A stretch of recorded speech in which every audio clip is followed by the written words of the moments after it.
అన్న పల్లవి ప్రశాంత్ని అరెస్ట్ చేయడం చాలా దుర్మార్గం. నేనైతే తీవ్రంగా ఖండిస్తున్నా. అంటే మరి పోలీసులు చెప్పినట్టు ఇనలేదు కదా పల్లవి ప్రశాంత్ బ్యాక్ డోర్ నుండి పోలీసులు చెప్పినట్టు పల్లవి ప్రశాంత్ వినాలనా, పల్లవి ప్రశాంత్ చెప్పినట్టు పోలీసులు వినాలనా? పోలీసులు చెప్పినట్టు లా ఫాలో అవ్వాలి కదా. ఎవరు ఫాలో కావాలి?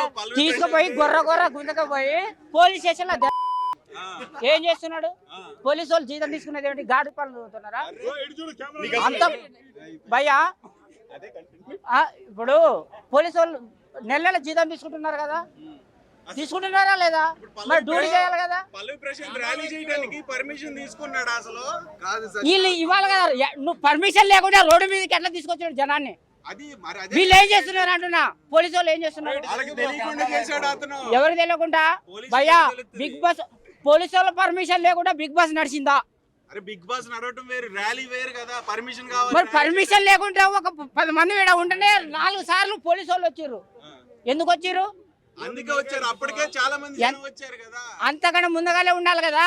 అక్కడ పోలీస్ ఫోర్స్ అంత లేదు కదా. ఉండాలి. జీతం తీసుకుంటున్నారు కదా. వీళ్ళదే తప్పు, వీళ్ళదే తప్పు, పోలీసు వాళ్ళదే తప్పు.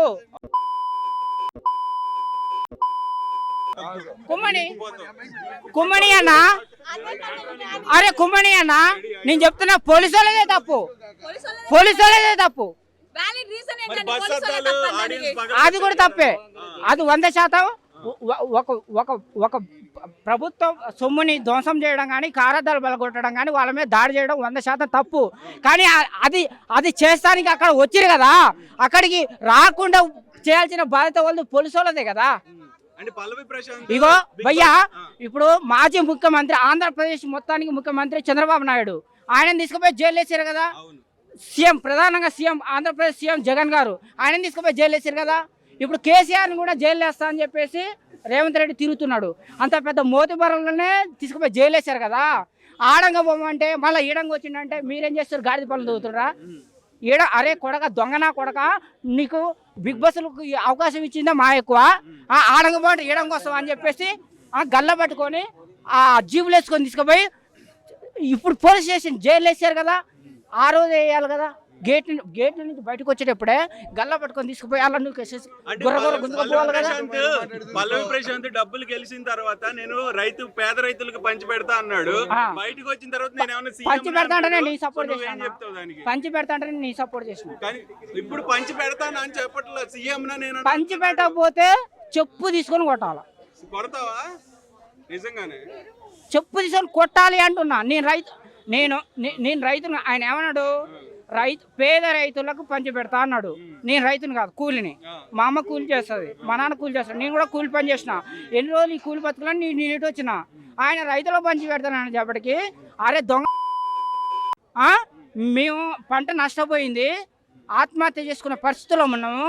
నువ్వేమన్నావు? బిగ్ బాస్లో పోతే పేదవాళ్ళని ఆదుకుంటున్నావు కదా, ఎందుకు ఆదుకోవట్లేదు అని చెప్పేసి చెప్పు తీసుకొని పడగొట్టాలి ఆదుకోకపోతే.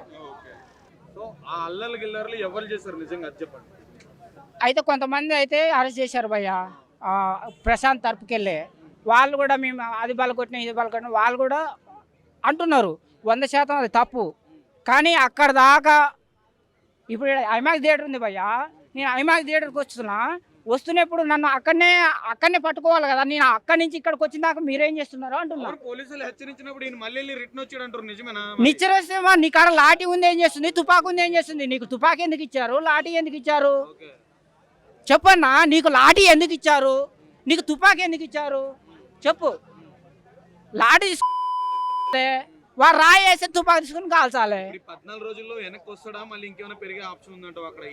అది కోర్టు నిర్ణయిస్తుంది. ఇప్పుడు 50 మంది లాయర్లు వాదిస్తున్నారు. 50 మంది లాయర్లు వాదిస్తున్నారు. ఏది నిజం ఏది అబద్ధం అనేది వాళ్ళు తెలుస్తారు. ఇప్పుడు లాయర్లు చెప్పేది ఏంటంటే ఎవరు కంప్లైంట్ ఇవ్వలేదు, పోలీసు వాళ్ళే కంప్లైంట్ పెట్టుకొని అరెస్ట్ చేశారు అనేది వాళ్ళు చెప్తున్నారు. ఇప్పుడు నా అద్దాలు బల కొట్టిండని చెప్పేసి నువ్వు నా అద్దాలు బల కొడితే నేను పోయి కేసు పెడితే నేను అరెస్ట్ చేయాలి, అది లేదు అనేది వాళ్ళు అంటున్నారు, లాయర్లు అంటున్నారు. నాకైతే తెలియదు. నాగార్జున గారికి సంబంధమే లేదు భయ్యా. ఆయన కూడా ఒక యాంకర్ రమ్మంటే వస్తాడు, పొమ్మంటే పోతాడు. అక్కడ నిర్వహించేది బిగ్ బాస్ నిర్వాహకులు బాధ్యత. రెస్పాన్స్ 100% తీసుకోవాలి, 100% తీసుకోవాలి. తప్పు నిర్వాహకులది ఉన్నది, పోలీసు వాళ్ళది ఉన్నది. ఖచ్చితంగా బాధ్యత వహించాల్సింది నిర్వాహకుల తప్పు ఉంది. పోలీసు వాళ్ళు తప్పు కప్పిపుచ్చుకోవడం కోసం ఇలాంటి పిట్ట కథలు వెళ్తున్నారు. కానీ ఇది చాలా దుర్మార్గం. అది చాలా మంది అందులో ఆయన సాటి అయితే వాస్తవంగా అయితే భయ్యా, ఒక వ్యక్తిని కొట్టడం కానీ, ఒక వ్యక్తి తిట్టడం కానీ, ప్రభుత్వ సొమ్ముని దోషం చేయడం కానీ, ఇతర కార్లు వెహికల్స్ ధ్వంసం చేయడం కానీ చాలా 100% తప్పు. అది ఆవేశం తట్టుకోలేక వాళ్ళకి తెలియక చేశారు. కానీ చేస్తుంటే ఏం చేశారు అనేది ఒకటి, ఇక్కడ దాకా వాళ్ళు వచ్చేదాకా ఏం చేస్తారు అన్నది రెండోది. అది వాళ్ళ తప్పు వల్లనే వాళ్ళు ఈ దానికి రావడం జరిగింది కదా. మరి సో ఫ్యాన్స్ అనేటోళ్ళు అయితే వచ్చారు పల్ల ప్రజలను చూడడానికి, లేదా బదులు కొట్టారు. మరి జైలు వేసినప్పుడు ఫ్యాన్స్ ఇట్టిపోయారు. పల్ల ప్రజలు అప్పుడు రారు భయ్యా, మరి అప్పుడు కూడా రావాలి కదా, అప్పుడు రారు, అప్పుడు రారు. అయ్యా భయ్యా, ఇంట్లో ఉన్న కుటుంబ సభ్యులు రారు, ఫ్రెండ్స్ రారు, ఎవ్వరు రారు. మరి ఈ రోజు ఫ్యాన్స్ ధ్వంసం చేసినందుకే ఆయన జైలు వేశారు. అవును, బయట రావాలంటే లాయర్ ఆయన బయటికి తీసుకురావాలి కదా.